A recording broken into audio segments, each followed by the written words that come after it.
Hello friends, welcome to online study series. तो friends, अगर आप बोर्ड एग्जाम 2021 या फ्यूचर बोर्ड एग्जाम की तैयारी कर रहे हैं तो मैं यहाँ पे आप सबके लिए लेके आ चुका हूँ हिंदी का मॉडल पेपर 1। और इस वीडियो के माध्यम से बहुत ही काफ़ी इंफॉर्मेटिव वीडियो होने वाली है, क्योंकि इस वीडियो के माध्यम से मैं बताने वाला हूँ कि रस, छंद और अलंकार क्या होता है। देखिए, कोई भी पेपर आप उठा के देख लीजिए, रस, छंद और अलंकार गारंटी के साथ वहाँ पे पेपर में आपके यहाँ पे आएगा। देख सकते हैं यहाँ पे क्वेश्चन नंबर आप अपने 8वें में देखेंगे, किसी भी पेपर में आप देख सकते हैं यहाँ पे कि हास्य रस अथवा करुण रस की सुधारण सहित यहाँ पे परिभाषा देना है। ठीक है, रूपक और उत्प्रेक्षा अलंकार क्या होता है इसके बारे में बताना है कि सोरठा और यहाँ पे रोला छंद की परिभाषा लिखिए, उदाहरण भी दीजिए। ठीक है, कोई भी पेपर आप उठा के देख सकते हैं, बहुत ही मतलब कि ये इंपॉर्टेंट मतलब कि टॉपिक होने वाला है। ठीक है, आज का तो यहाँ पे देख सकते हैं, यहाँ पे पूरा मैं यहाँ पे बताने वाला हूँ यहाँ पे रस क्या होता है, अलंकार क्या होता है, यहाँ पे छंद क्या होता है। यहाँ पे अगर आप वीडियो यहाँ पे शुरू से अंत तक देखते हैं तो यहाँ पे आपको यहाँ पे कहीं से भी पढ़ने और यहाँ पे याद करने की जरूरत नहीं पड़ेगी, क्योंकि इस वीडियो के माध्यम से यहाँ पे मैं आपको याद करवा दूंगा। ठीक है, तो चलिए वीडियो को स्टार्ट करते हैं बिना किसी देरी के। अगर चैनल पर नए हैं तो चैनल को सब्सक्राइब कर लीजिएगा,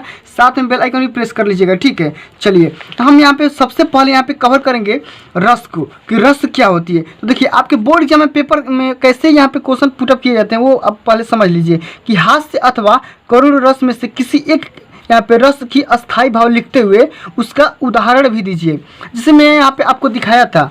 पहले प्रश्न पत्र को यहाँ पे निकालता हूँ। ठीक है, चलिए पहले प्रश्न पत्र को यहाँ पे देख सकते हैं। यहाँ पे आपके प्रश्न पत्र में क्या पूछा गया था, क्वेश्चन किस टाइप से पूछा गया था, देख सकते हैं यहाँ पे कि हास्य रस अथवा करुण रस की सुधारण परिभाषा लिखिए। यानी कि क्या करना है कि हास्य रस अथवा दोनों में से कोई भी एक रस के यहाँ पे परिभाषा लिखना है और उसके यहाँ पे एग्जाम्पल भी लिख देना है। ठीक है, एक और पेपर उठा के देखेंगे, यहाँ पे उसी सेम यहाँ पे क्वेश्चन नंबर देख सकते हैं यहाँ पे करुण रस की परिभाषा लिखिए या एक उदाहरण उसका देना है। ठीक है, या अथवा में एक और चीज़ पूछता है यहाँ पे, आपके यहाँ पे क्या कर देता है, करुण रस के यहाँ पे दो चार यहाँ पे पंक्तियाँ दे सकता है आपसे। यहाँ पे किसी भी रस की यहाँ पे पंक्ति दे देगा और बोलेगा कि यहाँ पे कि कौन सी ये रस है, मतलब कि कौन सा रस है, इसका अस्थाई भाव क्या होगा। ठीक है, तो ये चीज़ आपको पहचानना होता है।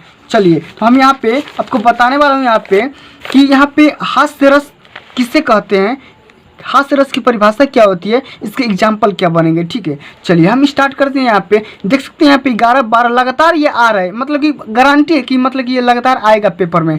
ठीक है, तो समझते हैं यहाँ पे कि इसको समझने के लिए क्या करते हैं। यहाँ पे परिभाषा इसके क्या होगा कि हास्य रस का अस्थाई भाव हास्य, हंसना। अगर आप किसी भी चीज़ को यहाँ पे सुन करके आपके मन में कुछ मतलब कि हंसी आ जाती है तो उसे हम क्या बोलते हैं कि वही उसका अस्थाई भाव हो जाएगा, यानी कि इसका अस्थाई भाव हास हो जाएगा। ठीक है, किसी व्यक्ति के विकृति, रूप, आकार, वेशभूषा आदि को देखकर हृदय में जो विनोद का भाव उत्पन्न होता है, डेवलप होता है, वही हास कहलाता है। उसे ही हम क्या बोलते हैं, हास बोलते हैं। यही हास नामक अस्थाई भाव जब विभाव, अनुभाव और संचारी भाव से पुष्ट होता है तब हास्य रस की निष्पत्ति होती है, यानी कि उत्पत्ति होती है। ठीक है, तो ये था आपका हास्य रस की परिभाषा। चलिए इसके एग्जाम्पल को समझते हैं यहाँ पे कि बिंध की वासी उदासी, तपोव्रतधारी महाबिनु नारी दुखारे, गौतम तीय तरी तुलसी सो, कथा सुनी मैं मुनि वृंद सुखारे।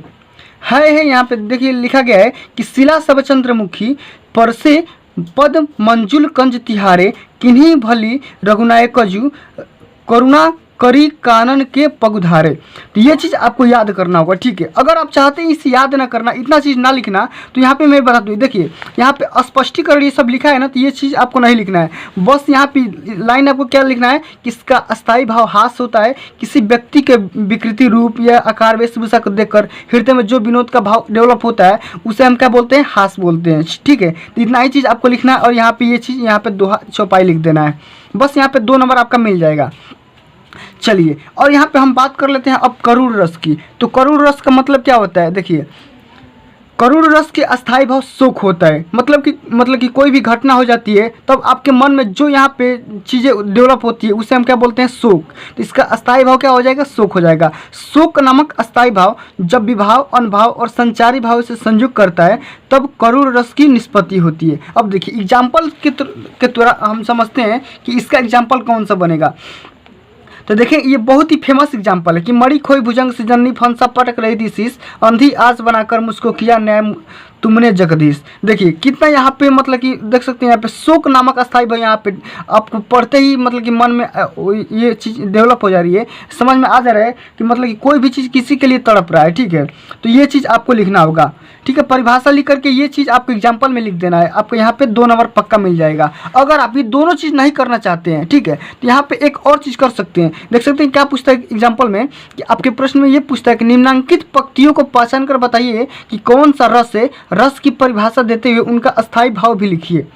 तो देखिए, विपत्ति बंटावन बंधु बाहु बिन करो भरोसो काकू। देखिए विपत्ति का नाम आ गया ना, तो विपत्ति का नाम आ गया तो इसका जो रस होगा करुण रस होगा, और इसका अस्थायी भाव तो जानते ही हैं कि ये क्या होगा, तो अस्थायी भाव क्या होता है, तो शोक होता है। तो ये चीज़ आपको लिख देना है कि यहाँ पे रस का नाम है करुण रस, अस्थायी भाव यहाँ पे शोक हो जाएगा। ठीक है, जैसे यहाँ पे एग्जाम्पल में इसका हल भी किया हुआ है। ठीक है, देख सकते हैं ऐसे ही आपको करना है यहाँ पे। और यहाँ पे इस कौन सा रस है, तो करुण रस, और करुण रस का यहाँ पे डेफिनेशन लिख देना है। तो ये चीज़ थी आपके यहाँ पे 4 नंबर की बात है। तो यहाँ पे देख सकते हैं कि 2 नंबर इससे और 2 नंबर इससे, 4 नंबर आपको मिल गया। चलिए अब हम बात करेंगे फ्रेंड्स यहाँ पे अलंकार के बारे में। देख सकते हैं बहुत ही इंपॉर्टेंट चीज़ है अलंकार, हर साल गारंटी है कि आएगा इस बार भी। और यहाँ पे 2 अलंकारों में से कोई भी एक अलंकार पूछ देगा, या तो रूपक अलंकार पूछेगा, या उत्प्रेक्षा अलंकार पूछेगा, या उपमा अलंकार पूछेगा। ठीक है, इन चीज़ हर चीज़ का यहाँ पे पूछ देगा।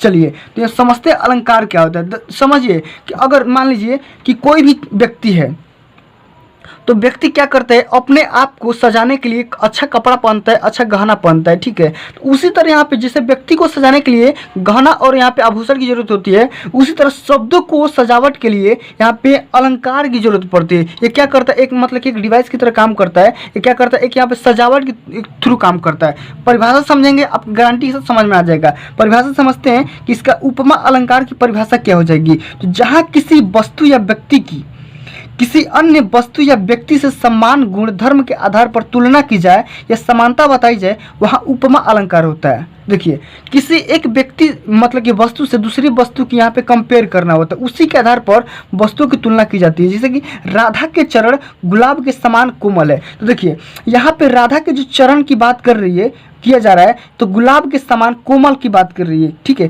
जैसे गुलाब कोमल होता है वैसे ही राधा के जो चरण है कोमल है। ठीक है, तो ये चीज़ देखिए एक चीज़ से दूसरी चीज़ को कंपेयर की जा रही है, तुलना की जा रही है। यहाँ राधा के चरण की तुलना या समानता गुलाब से दिखाई गई है, इसलिए यहाँ उपमा अलंकार है। उपमा अलंकार के निम्न 4 अंग होते हैं। तो 4 अंग के बारे में आपको नहीं लिखना है, बस आपको परिभाषा लिखना है और यहाँ पे इसका एग्जाम्पल दे देना है। आपको यहाँ पे 2 नंबर पक्का मिल जाएगा। देख सकते हैं यहाँ पे 11-12 से लेकर के डायरेक्ट यहाँ पे 20 तक आया हुआ है क्वेश्चन, और 21 तक यहाँ पे मैं गारंटी के साथ 100% गारंटी यहाँ पे लिख सकता हूँ कि आपके पेपर में पूछा जाएगा।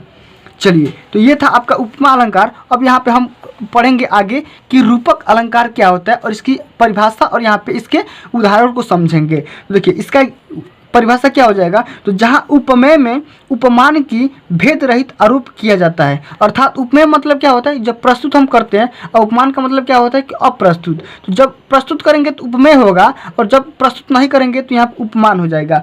से में क्या हो जाएगी, अभिन्नता प्रकट की जाए, वहाँ रूपक अलंकार होता है। जैसे यहाँ पे एग्जाम्पल समझेंगे तो यहाँ पे समझ में आ जाएगा। मुख चंद्र तुम्हारा देख सके, मन सागर मेरा लहराता। देखिए कोई भी चीज़ यहाँ पे कंपेयर नहीं की जा रही है, तो ये कौन सा अलंकार हो जाएगा, तो रूपक अलंकार हो जाएगा। चलिए फ्रेंड्स, अब हम इसके साथ ही यहाँ पे हम जानकारी लेंगे कि उत्प्रेक्षा अलंकार क्या होता है। देख सकते हैं ये भी काफ़ी इंपॉर्टेंट है, हर साल आता है। परिभाषा इसका क्या बन सकता है, तो जहाँ उपमेय में उपमान की संभावना की जाए वहाँ उत्प्रेक्षा अलंकार होता है। अब देखिए इसके वाचक शब्द कौन कौन से हो सकते हैं, तो मनो मानो, जनु जानो, मनहु जनहु आदि इसके क्या होते हैं, उत्प्रेक्षा अलंकार के यहाँ पे क्या होते हैं, वाचक शब्द हैं। तो इसके परिभाषा को एक बार और रिवाइज करते हैं कि जहाँ उपमेय में उपमान की संभावना की जाए वहाँ उत्प्रेक्षा अलंकार होता है। ठीक है, मनो मानो, जनु जानो, मनहु जनहु इसके क्या हो जाएंगे, तो उत्प्रेक्षा अलंकार के वाचक शब्द हो जाएंगे। और इसके इस अलंकार की यानी कि उत्प्रेक्षा अलंकार की एग्जाम्पल क्या बन सकता है, तो सोहत ओढ़े पीतु पट श्याम सलोने गात, मनो नील मणि शैल पर आपतु पर्यो प्रभात। तो यहाँ पे देख सकते हैं यहाँ पे कि मनो मानो, यहाँ पे इसके वाचक शब्द हो जाएंगे। ठीक है, तो यही चीज़ आपको यहाँ पे बस मतलब कि इसका परिभाषा लिखना है, इसका एग्जाम्पल लिख देना है, बस आपको इतना ही काम करना है। ठीक है, चलिए अब हम लास्ट में डिस्कस करेंगे छंद के बारे में। तो छंद का मतलब कि प्रश्न समझिए कि कैसे पेपर में पूछा जाता है। तो समझिए कि रोला अथवा सोरठा में से किसी एक छंद का लक्षण और उदाहरण लिखिए। या रोला छंद की परिभाषा लिखिए, इसका उदाहरण भी दीजिए। सोरठा छंद की परिभाषा दीजिए या उसका यहाँ पे क्या करिए, उदाहरण भी दीजिए। ठीक है, देख सकते हैं बहुत ही इंपॉर्टेंट ये मतलब कि टॉपिक है। ठीक है, तो चलिए क्या होता है रोला और यहाँ पे क्या होता है सोरठा, समझेंगे, जानकारी कलेक्ट करेंगे। तो देख सकते हैं बहुत ही इंपॉर्टेंट वीडियो है। वीडियो पसंद आ रही होगी तो प्लीज़ वीडियो पे लाइक, कमेंट और अपने दोस्तों में शेयर भी कर दीजिएगा, ताकि आपके साथ साथ आपके दोस्त का भी भला हो सके, वो भी यहाँ पे एग्जाम में 90% ला सके। तो समझते हैं यहाँ पे परिभाषा क्या होता है रोला का। तो रोला का जो यहाँ पे यह 4 पंक्तियों वाला एक सममात्रिक छंद होता है। रोला क्या होता है कि 4 पंक्तियों वाला, देख सकते हैं यहाँ पे 1 2 3 4 4 पंक्तियों वाला सममात्रिक छंद का मतलब कि इसकी जो मात्राएं होती है समान होती है। आगे क्या बताया जा रहा है कि इसके 8 चरण होते हैं। 8 चरण कौन कौन से, देखिए, जीती जाती हुई ये एक चरण हो गया, जिन्होंने भारत बाजी ये दूसरा चरण हो गया। इसी तरह यहाँ पे देख सकते हैं 1 2 3 4 4 दूना 8 हो जाएगा। तो इसके 8 चरण होते हैं। देखिए यहाँ पे याद करने वाली कोई चीज़ नहीं है, बस यहाँ पे वीडियो को देखेंगे पूरा आपको याद हो जाएगा। कंठस्थ आप पेपर में लिख सकते हैं कि इसके जो 4 चरण होते हैं सममात्रिक छंद है। ठीक है, 8 चरण होते हैं यहाँ पे, इसके प्रत्येक चरण में 11 और 13 विराम या मतलब कि यति या मात्राएं होती है। ठीक है, एग्जाम्पल क्या बन सकते हैं इसका कि जीती जाती हुई जिन्होंने भारत बाजी, निज बल से बलमेट, विधर्मी मुगल कुराजी, जिनके आगे ठहर सके जंगी न जहाजी, है ये वही प्रसिद्ध छत्रपति भूप शिवाजी। यानी कि जो लिखा गया है छत्रपति शिवाजी के बारे में, यहाँ पे ये चौपाई यहाँ पे रोला यहाँ पे लिखा गया है। ठीक है, छंद। चलिए आगे हम बात करेंगे सोरठा के बारे में। सोरठा भी काफ़ी इंपॉर्टेंट है, समझते हैं परिभाषा इसका क्या आएगा।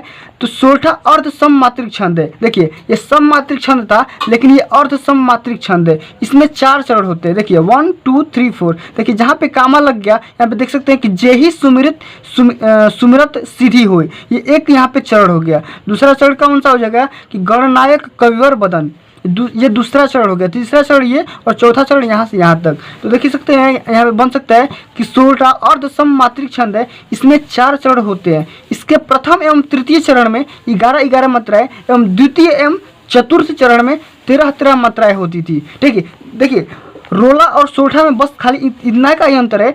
इसके ये देखिए ये प्रथम चरण और यहाँ पे इसके तृतीय चरण। तो प्रथम चरण और यहाँ पे तृतीय चरण दोनों की यहाँ पे मात्राएं समान होंगी, यानी कि 11 होंगी। और यहाँ पे दूसरी और चौथी चरण में क्या हो जाएगा, तो मात्राएं की मात्रा जो बढ़ जाएगी, यानी कि 13 हो जाएंगी। लेकिन इसमें क्या होता था कि प्रत्येक प्रथम चरण में, पहले चरण में 11 और यहाँ पे जो दूसरे चरण में यहाँ पे क्या हो जाएगा 13 हो जाएंगी। देखिए यहाँ पे 11 मात्रा और यहाँ पे 13 मात्रा, आप काउंट करेंगे तो यहाँ पे ये 11 मात्रा होंगी, ये 13 मात्रा होंगी, ये 11 मात्रा होंगी, ये 13 मात्रा होंगी। ठीक है, चलिए इसका एग्जाम्पल क्या बन सकता है समझते हैं कि जे ही सुमरत सीधी होई, गणनायक कविवर बदन, करहूँ अनुग्रह सोई, बुद्धि राशि शुभ गुण सदन। ठीक है, तो आज के लिए बस इतना ही, मिलते हैं अगले वीडियो में। अगर आप फ्रेंड्स आपको अगर लगे इस चैप्टर की जरूरत है तो आप मेरे को कमेंट बॉक्स में कमेंट कर दीजिएगा, मैं तुरंत फ़ौरन उस वीडियो के माध्यम से मैं बता दूंगा आपको। ठीक है, तो फ्रेंड्स आज के लिए बस इतना, मिलते हैं अगले वीडियो में। अगर ये वीडियो आपको अच्छा लगा होगा, हेल्पफुल लगा होगा तो प्लीज़ इस वीडियो पर लाइक, कमेंट और अपने दोस्तों में शेयर कर दीजिए। और अभी तक आपने मेरे चैनल को सब्सक्राइब नहीं किया है तो प्लीज़ चैनल को सब्सक्राइब करके